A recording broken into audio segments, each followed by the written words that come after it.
Received 444 antisocial behaviour complaints last year, a 60% increase from 2021.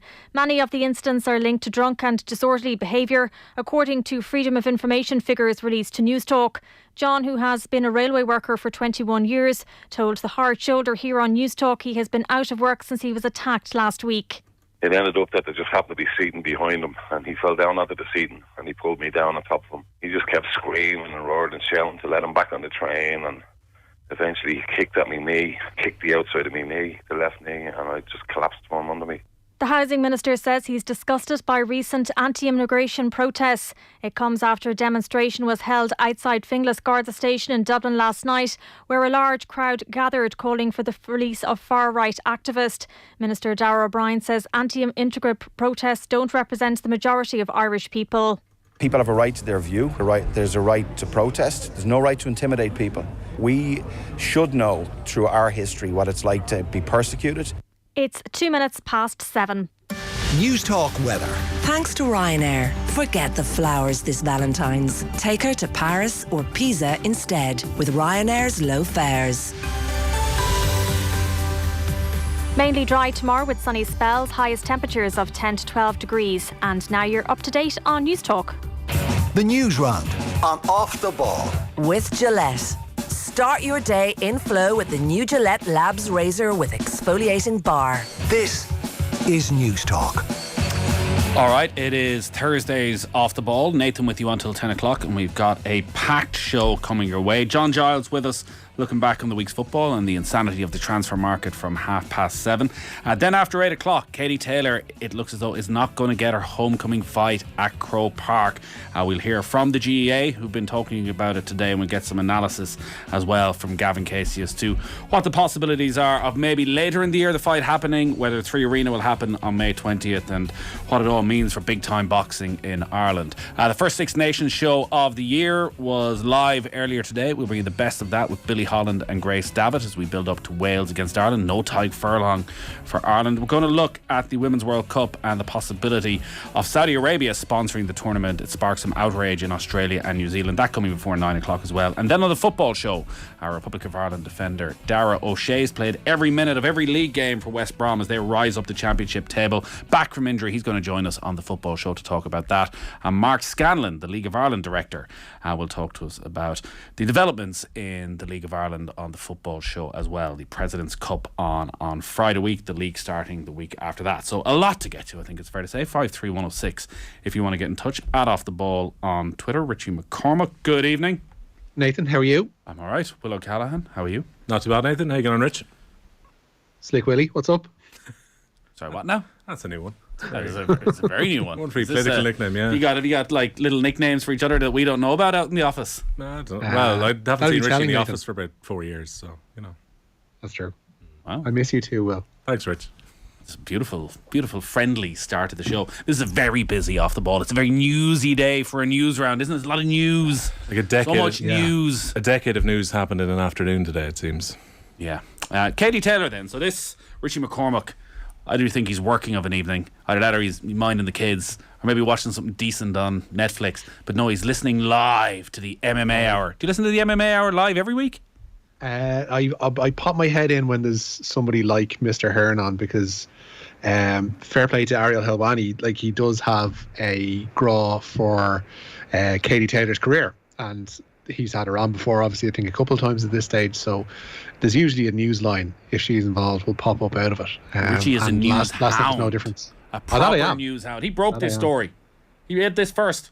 Before anyone else. Well, after Ariel. But yeah. Sorry, Ariel had it, yeah. Well, like, you're modern media. Somebody else breaks it, but you steal it off him, and then you get it to everybody over here first.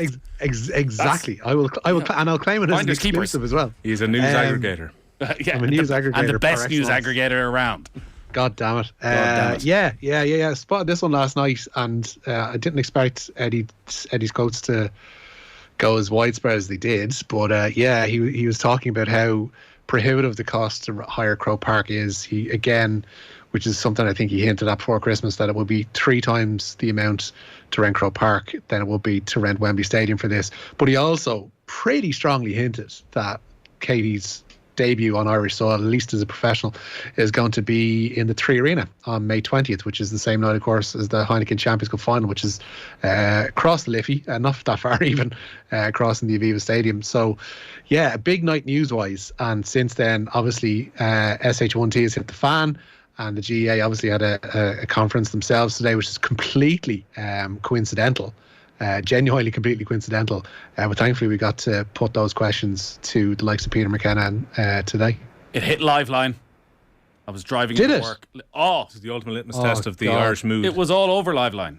Mick Dowling was on, and Mick, in fairness to him, was the first to raise the possible issue of May 20th at Croke Park being the same day as the Champions Cup final. There was then a period of confusion as to whether, if Leinster or Munster or Ulster don't get there, will that game definitely happen in Dublin? Could it be moved? Oh God! There was several questions about women's boxing, whether that should even be a legal thing. Oh Jesus Christ! There was a lot of questions about security. Why do we need, I used to go to watch boxing. Yeah, you'd see the odd scrap in the crowd, but that won't happen. This is Katie Taylor. What? Nobody would fight at a Katie Taylor fight, ignoring the gigantic elephant in the room around the lack of professional boxing in Ireland in recent years.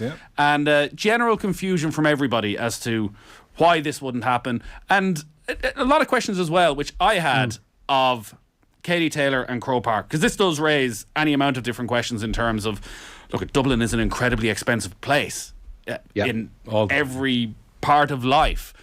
So would it be a surprise if Croke Park was a very expensive stadium to rent out? And it seems it is one of the more expensive stadiums across Europe to rent for an occasion like this. Would Katie Taylor sell enough tickets at the right price for them to justify paying a high fee? When you look at, and I looked at Tyson Fury's last fight, the minimum price at Wembley for that was in and around €70-75, and you add in your booking fees. But then obviously went up to 3,500-4,000 for a ticket as you got into more premium levels and as you got ringside. And in London and at Wembley, they're used to these big fight nights. There is a corporate market for that. They have all of the big banks, all of the big stockbrokers. It is a night out. The Arab world descends. They want to be seen. The rich sheikhs want to be there. That has never been there in Dublin. So firstly, you're asking people to spend 70 grand for your top of the Hogan stand ticket, where you're basically watching it on a big screen anyways. And I do wonder then if the market is there to spend 2.5-3 grand on a ticket for an event that there's no great tradition of. And I'll be honest, I'm not convinced now. I've been shouted down in the office about this, and almost everyone disagrees with me. Would Katie Taylor sell 75,000-80,000 tickets at that sort of price range? At 50 to 70 quid, but not minimum. At the higher rates. No, but even the 70 quid.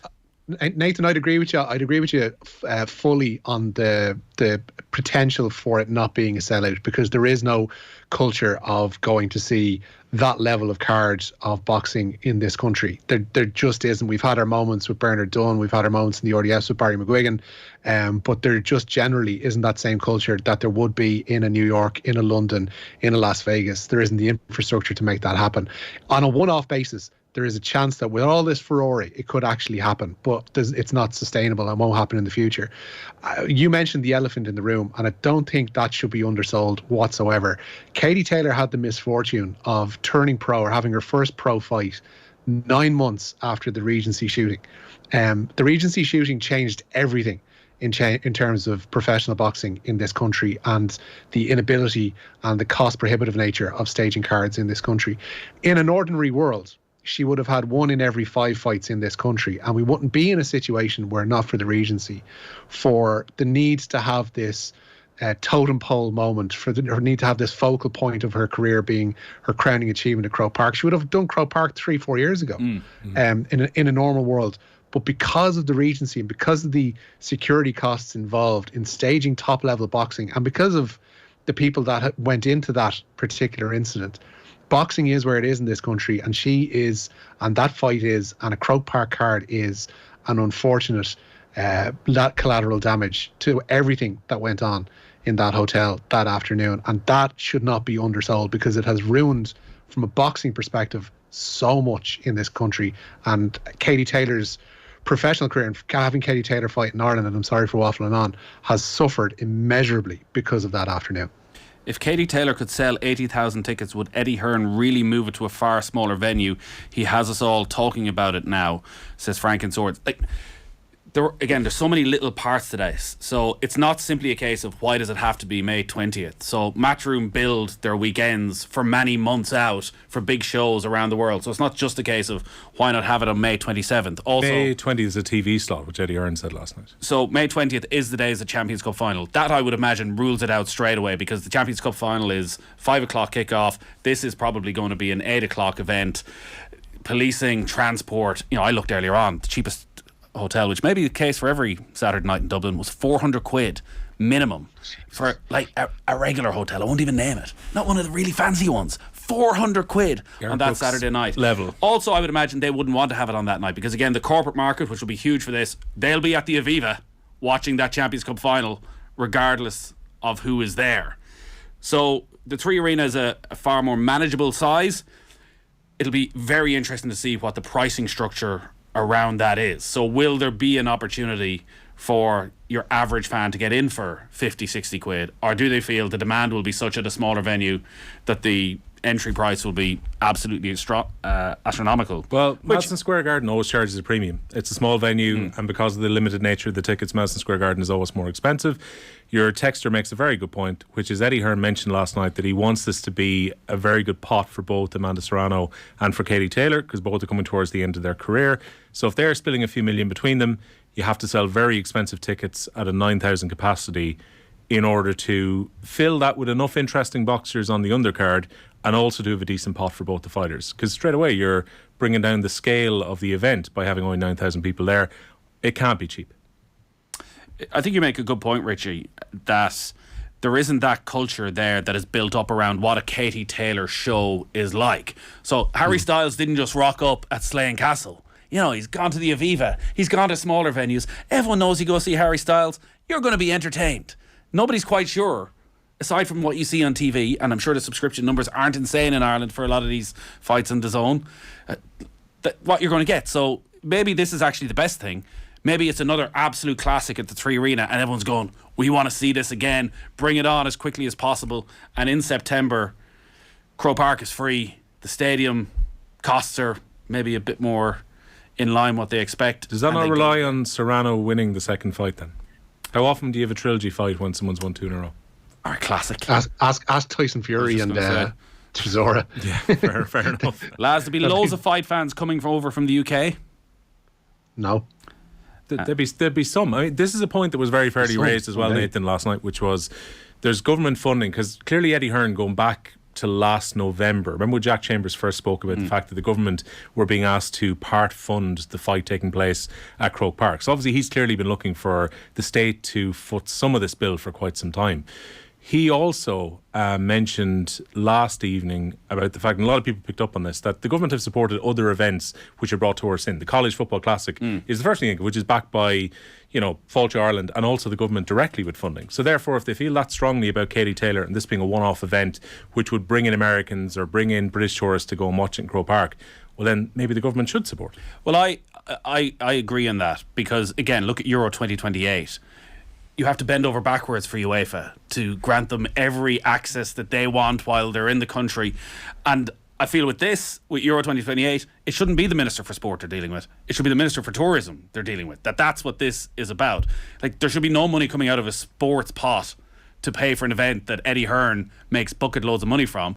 But if they need to put pressure on GAA, it is the National Stadium. A huge amount of taxpayer money has gone into it. There should be times where they can put pressure on and say, well, actually, you just need to break even on this one.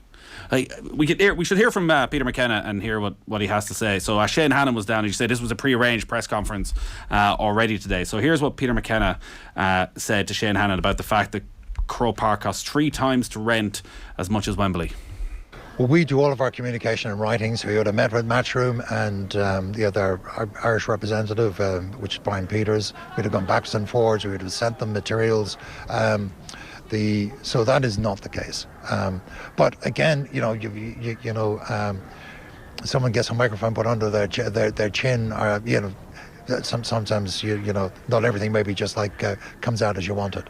But no, I'd be very happy with that. Our rent is market value, and sure, look, we had 7 concerts last year. If we were too expensive, they would have played elsewhere. 400,000 is. Yeah, 400,000 is what they were saying that the rent is, and Wembley was 250,000. And Cardiff, I think, was in the 200 range. So it is maybe not quite the twice that Eddie Hearn mentioned last night. But I would love to be able to crunch the full numbers on this, Nathan, that are required. Because obviously the 150,000 or 200,000 more that the rent is going to cost is not going to be the make or break as to whether that fight would happen at Croke Park. But how far is the deficit off where Matchroom see the numbers working right now? Well, the point was made that, well, Garth Brooks was willing to suck it up. No, he wasn't. He wasn't willing to suck it up. He said, I'm not coming for one gig. I'm not coming unless I get all the gigs so I can make all my money over 5 nights, because if I came for one night, it wouldn't be worth my while. Yeah, Westlife might suck it up because they want to play at home. They want to play in Croke Park. That's a huge element, and it's not just in the sporting environments that's the case. What we're going to see less and less of is touring bands, like your middle tier, small tier touring bands coming here, because usually it was used as an add-on to playing in the UK, and since the UK obviously brought in Brexit, there's different issues involving getting in and out of there. But coming here, whether it's for a sporting event, whether it's for a gig, whether it's for a theatrical event, whatever, has become exorbitantly expensive. And where's Beyonce? It is in Croke Park's it is in Croke Park's interest to bring their prices in line with being able to bring in those acts, because those acts are going to go elsewhere.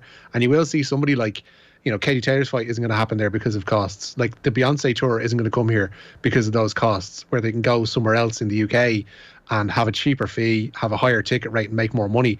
There isn't the scope to make money here, and it's a commercial reality that a lot of people have to deal with. And we're going to see this happen more and more unless those costs do actually come down. We can't continue to be, in terms of hotels, in terms of venue rentals, in terms of whatever else, we can't continue to be the most expensive city in Europe, being where we are geographically, because we're just going to become less and less attractive.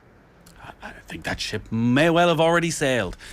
Katie Taylor, if it is May 20th, you think about this, the last time we had a gigantic fight in Dublin, earlier that day, Kiko Martinez is still boxing. You should get him on the card. Moment. Was it not Ricardo Cordoba that night? No, but Martinez is on the undercard and he's still fighting now. Yeah. I'm talking about the fact Ireland win the Grand Slam, and then we got Bernard Dunn, Ricardo Cordoba that evening. We'll have Leinster or Munster Championship final. You can walk straight from the Aviva over to watch Katie Taylor. Literally walk over the bridge. Magic.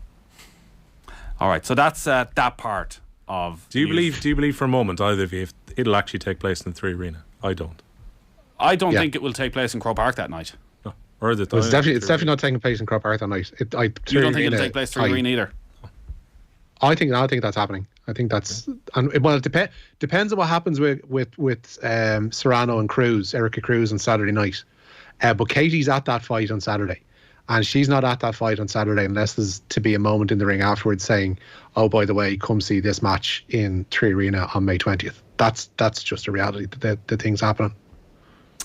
So we're going to hear more from Peter McKenna, and we'll hear from Gav Cooney as well, just to give us a bit more insight into what may develop over the next little while. Gav Casey, Gav Cooney. Gav can come on if he wants to talk about it, but I don't know if he can give us that much insight about the rugby. Like, he knows his stuff, but Gav Casey is probably a better option. You're right. Good. It's all the one office. They're grand. Good booking. It could happen. We get the wrong guy. Whichever of them turns up, it'll be good stuff. Trust us. That's coming after 8 o'clock. Also after 8 o'clock, first Six Nations show. We are building up to Wales against Ireland, and the team has been named. Yes, indeed. No Tyke Furlong. He's been ruled out of Ireland's opening Six Nations game away to Wales. The Leinster prop is still nursing a calf injury. His place at tight head instead goes to Finlay Bealham. As expected, Stuart McCloskey gets the nod at inside centre, beating competition from Bundy Aki and Jamie Osborne. Aki provides cover on the bench. The team is as expected otherwise. Hugo Keenan at full back, Mac Hansen and James Lowe on the wings. Gary Ringrose and Stuart McCloskey continue their autumn partnership in the centre. Jonathan Sexton and his Leinster teammate Jameson Gibson Park are the halfbacks. There's a front row of Andrew Porter, Dan Sheehan and Finlay Bealham. Ty Byrne and James Ryan are in the second row, and there's a back row of Peter O'Mahony winning his 90th cap, Josh van der Floor and Caelan Doris. Meanwhile, Munster's Roman Salanoa has been added to the wider squad following the news of Furlong's injury setback. The 25-year-old Hawaiian qualifies through the now defunct residency rule, having initially joined Leinster 6 years ago. Despite all that, Farrell hopes Furlong won't be out for long. He's not quite ready. In fact, he's progressing pretty well, you know. but he's not quite there yet. He could possibly be there in the next few days or a week or whatever, but we just think that Finlay deserves it as well. He's playing some outstanding rugby at this moment in time. In the last game he played, he scored a hat-trick, scrummaging very well, etc. So he deserves his start, and Tig will keep working away to be fit, hopefully, for the French game. So Tig Furlong played all of last season's Six Nations game. The year before that, he missed the matches against Wales and France, the first 2 games. Ireland lost both of them. Then he came back in and they won the next 3. Now, at that stage, they were playing Andrew Porter at tight head and Cian Healy was coming in. Yeah, I was about to say last year, I think Furlong probably played nearly every minute because Porter was the number 1 jersey. So Finlay Bealham's very experienced. He's 28th cap I think he's going to win at the weekend, but only 4 of them have been starts. So much of our conversation for the past month has been Sexton. Furlong is almost on a par. Like, there've been questions about Leinster's scrum even in recent weeks with Furlong not being there. Yeah, and like he's the best tight head in the world. And I think we were probably guilty all week as well, Nathan, of assuming that Tig Furlong was going to be fit for this weekend. Because once the video emerged of him training in Portugal and the photos were there, people kind of thought, he's had a long enough layoff. There's no way they'd be taking a risk with this calf injury. They wouldn't have him training this week if he wasn't going to play this weekend. So I wonder, did he have a bit of a setback? I know the talk was a knock from some of the reporters that were at the camp today. We heard Andy Farrell there, obviously saying the hope is that he'd be fit for France next week. But I think we all kind of felt a bit like Sexton. He's come off a long injury layoff, but he'd be coming straight back into the team. So look, this is a World Cup year. This is exactly what you want to see. If you've got someone like Bealham who's been in really good form, fantastic for Connacht a couple of weeks ago, you want to see him get a place in a starting lineup, and let's see where he's at the Principality with the roof closed on Saturday. Late change for Wales? Warren Gatland forced into an alteration to the team he named on Tuesday. Lee Halfpenny had been named to start at full back, but he misses out now, having suffered a back spasm in training. Liam Williams will start in his place, and I think if you listen to Warren Gatland's press conference the other day, he kind of saw this one coming too. Maybe we could get Katie on at 7:30 and then we get Garth Brooks on after to make sure of a sellout. It would sell out 5 times over. Lads, boxing's a minority sport in Ireland. Women's boxing is even more of a minority sport. If tickets were free, it'd still struggle to get 70,000 people to turn up to a KT boxing match. I don't know about that. I think, as Richie mentioned, there isn't a tradition, for obvious reasons, of people going to boxing events now. And also, we're in a cost of living crisis, where, as we say, like, there was a definite feeling of people who don't go to sporting events. She's such a brilliant inspiration for so many people to be around the country wanting to bring your young kids to this. Bringing your young kids is 80 quid as well. For a fight that probably won't start till 9:30, 10 o'clock at night. Like, there's a lot of things that go against it in terms of its appeal. If it's 3 o'clock on a Saturday, maybe you do sell it out. But I know you're both a little bit sceptical about this, but I actually think some big fight fans would come to Ireland to watch it, because I think the Croke Park fight feels so important in the Katie Taylor story. There's been about 2 years now of speculation that Katie Taylor has to have her Croke Park moment, particularly after the Amanda Serrano first fight. This has to end at Croke Park before her career winds down. I think some people would still go to it. This is one of those kind of one-off events. Irish sports fans are really good at being sports junkies at big one-off events as well. Mason Greenwood, Richie, there hasn't been too many developments over the past few months surrounding his case, but that will certainly change today. Yeah, Manchester United has noted the Crown Prosecution Service's decision to drop all charges against Mason Greenwood. The CPS said that a conviction was unrealistic due to the withdrawal of key witnesses and, quote, new material that came to light. Greenwood had been facing charges of attempted rape, controlling behaviour and assault. United, in a statement today, say they will conduct their own process before determining their next steps. And as part of that, Greenwood won't be returning to the club until they finish that. So yeah, he's not going to be training. Prospect of him playing for Manchester United in the foreseeable future. Not for the foreseeable, and it would be doubtful you'd see him before the end of this season if it is going to be at all at Manchester United. Yeah, they're going to have a decision to make. I think it's fair to say Manchester United, in the wake of that news that he's no longer facing a conviction. As we mentioned, Croke Park today then was busy. I don't even know what the press conference was about now. Was it the annual report? The annual report. Was there anything interesting in that? It would have been a very good day for them to bury bad news in the annual report. We've lost 70 million, but don't worry about that. Yeah, don't worry about that, yeah. Whatever. Because obviously this is the first time that Tom Ryan and Larry McCarthy were in front of the media since the old Kilmacud Glen saga started.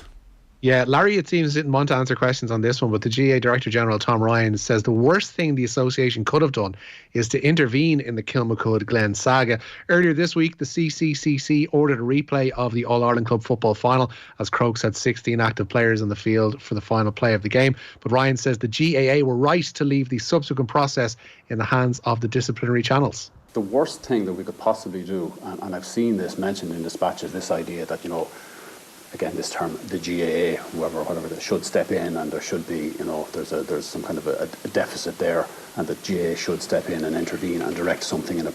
I have never, ever picked up the phone to the chair or anybody in the CCC to say, Derek, this is the way I want this to go, and I've never done, and I will never do that. And any suggestion, implied or explicit, that in some way we should have been directing something, that's completely wrong, completely inappropriate. And it just, to the extent that people don't get that, that's okay. It's a pity, but certainly I don't think it would have been, and only would have added to things terribly much if we were to come out and to reinforce the message that you were already communicating very well in terms of this is how the thing has to play out. The safest thing that we can do is abide by a process that is tried and trusted and it works. And we should be really careful not to obviously intervene in it, but not to undermine that process either. So I've probably gone further than I should there, Larry, but sure. It was a strange moment. So Shane Hannon was down there covering this for us, and he asked a question to Larry McCarthy and Tom Ryan, and Larry McCarthy clearly didn't want to answer it, and it felt as though a decision had been made that Tom Ryan also wouldn't answer it, and he had to put the hand on the shoulder of Larry Ryan and say, it'll be all right, Larry, I'll stay between the lines on this, but I'm going to give the answer. But Tom Ryan is the guy who should be talking. This is one of the things that a lot of GAA journalists and fans have wondered about for some time, is that Pádraig Duffy was incredibly open and actually spoke a tremendous amount when he was the Director General of the GAA. Tom Ryan has not done so as much. Ultimately, the President is a ceremonial position. The Director General is the person who calls the shots and is actually accountable for what happens on, say, the higher levels of the GAA. And in that case, Tom Ryan is correct in that he should not be ringing David Kent at the CCCC and trying to directly intervene. And I understand where the GAA are coming from, where if they make it look like in this process that they are intervening, they could then further down the road be questioned about any decision that happens. That's a load of nonsense. And he brought that up today and said, a game in West Kerry are involving an all-star hurler in Antrim should be treated the exact same. That's a load of nonsense. If that's the case, charge this same to get into the game in West Kerry as you do to an All-Ireland final. Every game isn't the same. This is a game, it's an All-Ireland final, it's on national TV, it has sparked a national outrage and confusion. You've got to get involved. That's the gig. But you also have to speak. One of the things about this, and this worked out nicely in a way, that the annual report was coming out today and that Peter McKenna was available and Tom Ryan was doing a press conference, and therefore the questions about Croke Park and the fee for the Katie Taylor fight could be addressed straight away. And in many ways, there's probably answers to what many people were wondering about from the GAA straight away. The fact that they sat, and as Tom said towards the end of his clip there, allowed the narrative to be shaped by others, actually made a complete mess of last week. I think if Tom Ryan had spoken last week about the Glen incident, they may well have put that fire out a lot earlier. My memory is that Tom Ryan, when he got the job, said, I'm not going to be the guy who's front and centre answering questions all of the time, that it's just not his thing.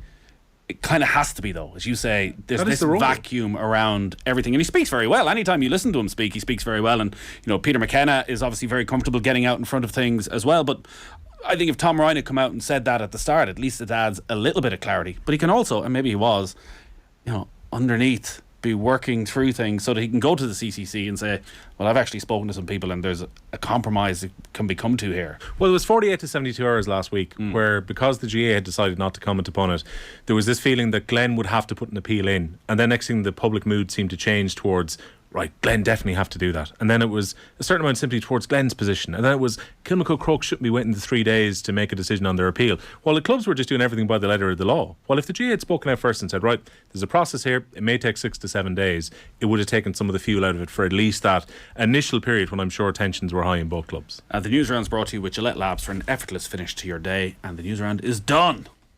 Well done. What did you call him again? What did you call him again, Richie? Slick Willie. I don't know. I don't know if it's going to stick. New crappy quiz nickname, maybe? Larry Burr might be gone. Okay, maybe. Slick Willie. Thank you for that. I'm not sure it is going to stick. Certainly not on Thursday nights. Richie, thank you. Maybe try something else next time. I will. I'll test. I'll road test a few more between now and then. Your chance to win big. News Talk's cash machine. Tim Donnellan in County Clare became the latest winner of Cash Machine on Thursday when he answered Barry's call. He's starting the bank holiday weekend